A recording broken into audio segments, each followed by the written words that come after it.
যত বেশি ধাক্কা খাবে তত বেশি নিজেকে আরও চিনতে পারবে। অথচ আমাদের ভুলটা হয় বড়সড় ধাক্কা খাওয়ার পর আমরা থেমে যাই, আমরা উঠে দাঁড়াতে ভুলে যাই, আমরা আত্মবিশ্বাস হারিয়ে ফেলি। আমরা এটা ভুলে যাই যে আমাদের সূর্যের মতো উজ্জ্বল হতে হলে আগে সূর্যের মতো পুড়তে হবে। তুমি গতকাল যেটা পারোনি সেটা আজও পারলে না, তার মানে এই নয় যে তুমি সেটা কোনোদিনও পারবে না। হেরে যাওয়াটাকে লজ্জা না ভেবে চ্যালেঞ্জ নিয়ে সামনে এগিয়ে দেখো, এতদিন তুমি যেটা পারোনি তার থেকেও আরও বড় কিছু পেরে গিয়েছো।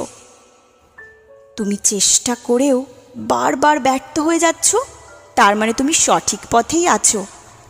কারণ যে পথে কাঁটা নেই, ব্যথা নেই, সে পথে জয়ের স্বাদ নেই। হিমালয়ের